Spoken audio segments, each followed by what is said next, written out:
সুপ্রিয় শিক্ষার্থী, কেমন আছো? সবাইকে জানাই আন্তরিক শুভেচ্ছা। আমি গত পর্বগুলোতে ক্লাসে আলোচনা করেছি ইংরেজি প্রথম পত্র নিয়ে। আসলে 15 তারিখ ইংরেজি প্রথম পত্রের আগে বেশ কয়েকদিন গ্যাপ আছে, কিন্তু ইংরেজি দ্বিতীয় পত্র বা সেকেন্ড পেপারের আগে মাত্র একদিন গ্যাপ। সুতরাং আজকে সেকেন্ড পেপারটা আমি কিছু আলোচনা করব।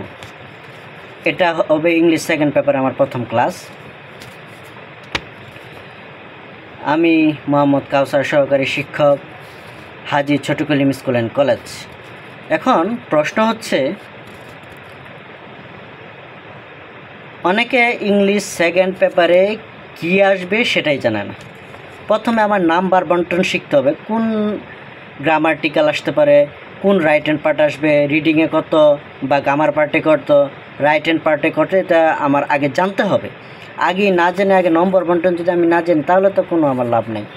আগে জানি, এরপরে হচ্ছে কিছু নিয়মকানুন বা শিখা। প্রথমে হচ্ছে আমি বলতে চাই, প্রথম আসে সঠিক শব্দ দিয়ে। 1 নঙে আছে সঠিক শব্দ দিয়ে আমার নিচের ক্লুগুলো, শূন্যস্থানগুলো পূরণ করতে হবে। 1 নম্বরে কি আসে? সঠিক শব্দ দিয়ে শূন্যস্থান পূরণ করতে হবে। একটা শব্দ, একটা ওয়ার্ড তুমি একাধিকবার ব্যবহার করতে পারো, নো প্রবলেম, কোনো সমস্যা নাই। এটা উপরে দেওয়া থাকবে, সেটা দেখে দেখে তোমার ফিল আপ করতে হবে। আর 2 নাম্বার, এটা 1 নঙে আসে। আর 2 নঙে আসে সুইটেবল ওয়ার্ড, অর্থাৎ উপযুক্ত শব্দ বসাইতে হবে। এখানে কোনো ক্লো দেওয়া থাকবে না, কোনো উপরে কোনো ওয়ার্ড দেওয়া থাকবে না।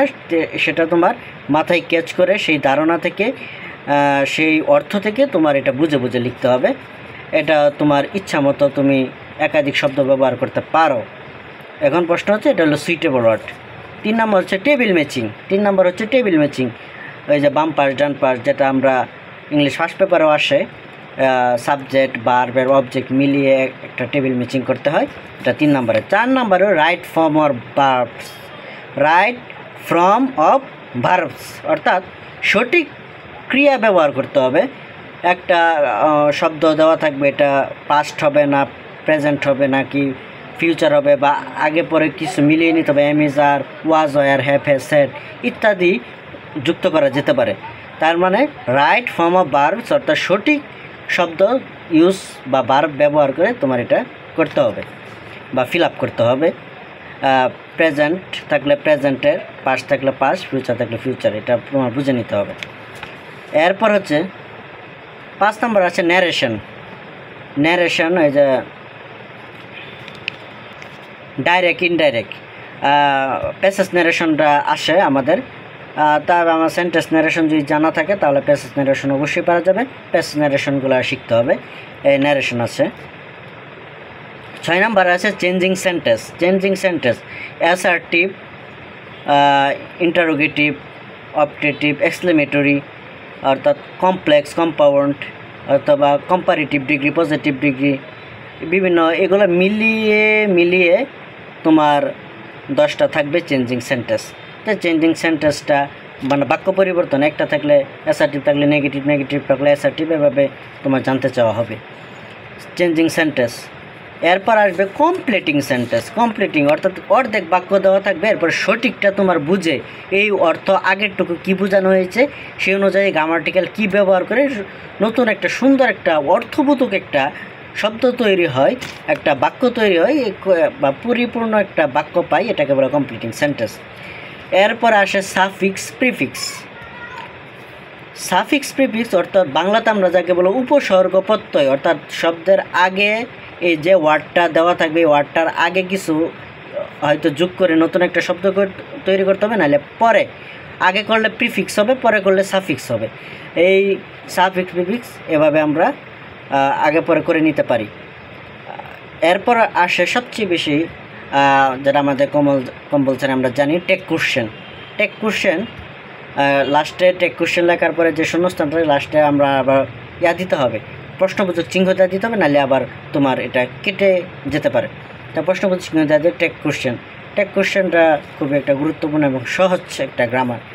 ইনশাল্লাহ সময় হলো পরবর্তী ক্লাসে দেখানোর চেষ্টা করব। আজকে প্রথম শুধু নাম্বার বন্টনটা সম্পর্কে তোমাদের জ্ঞান ধারণা দিচ্ছি। নাম্বার বন্টন সম্পর্কে জ্ঞান ধারণা দিচ্ছি, তোমরা নাম্বার বন্টন সম্পর্কে জেনে তারপর তুমি আগাবা। এটা হলো প্রথম। এখন তো আমি যে নাম্বার বন্টন না যে তাহলে কোনো লাভ নেই। এরপর হচ্ছে সেন্টেন্স কানেক্টর, দুইটা সেন্টেন্সের মাঝে যে কানেক্ট থাকে, কোনো একটা সংযোগ থাকে, দুইটা এন্ড, বাট, হুইচ, উমুক টুমুক, মানে এরপরে হচ্ছে অলদো, মানে বিভিন্ন কানেক্টার্স, লিঙ্ক, এই কানেক্টার্সগুলো দুইটা সেন্টেন্সের মাঝে কিভাবে যুক্ত হতে পারে সেটা আসে। এরপর আসে পাংচুয়েশন, 11 নম্বরে পাংচুয়েশন অফ ক্যাপিটাল লেটার্স, বড় হাতের অক্ষর, ছোটো হাতের কোনো কোশ্চেন, কোটেশন চিহ্ন হবে, অর্থাৎ সুন্দর করে বাক্যটা বা প্যাসেজটাকে সাজিয়ে গুছিয়ে বিরাম চিহ্ন দিয়ে লেখাকে বলা হয় পাংচুয়েশন অফ ক্যাপিটালস। তার মানে 1 নম্বরে আসে সঠিক শব্দ, 2 নম্বরে আসে উপযুক্ত শব্দ, 3 নম্বরে টেবিল, 4 নম্বরে রাইট ফর্ম অফ ভার্ব, 5 নম্বরে ন্যারেশন, 6 নম্বরে চেঞ্জিং সেন্টেন্স, 7 নম্বরে কমপ্লিটিং সেন্টেন্স, 8 নম্বরে সাফিক্স প্রিফিক্স, 9 নম্বরে টেক কোশ্চেন, 10 নম্বরে সেন্টেন্স কানেক্টার্স, 11 নম্বরে পাংচুয়েশন অফ ক্যাপিটালস ইত্যাদি। এই মোট 11 নংয়ে 60 মার্কস। এরপর রাইট হ্যান্ড পার্টে আসি। রাইট হ্যান্ড পার্টে আসে 4 মার্কে 4টা আইটেম, সিবি, তারপর আসে প্যারাগ্রাফ, অ্যাপ্লিকেশন, কম্পোজিশন, এই সিবি, প্যারাগ্রাফ, অ্যাপ্লিকেশন, কম্পোজিশন, এই 4টে মিলিয়ে আমার ভাগ আসে। তার মানে আমাদের বুঝলাম আমরা সবচেয়ে বেশি যেন কম্পোজিশনে 12, সিবিতে 8, প্যারাগ্রাফ অ্যাপ্লিকেশনে 10 করে মোট 40, আর 60, 40, 100। যাই হোক, আজকে নাম্বার বন্টন সম্পর্কে জ্ঞান ধারণা দিলাম। পরবর্তী ক্লাসে আবারও দেখা হবে। সবাইকে ধন্যবাদ। আসসালামু আলাইকুম রহমতুল্লাহ।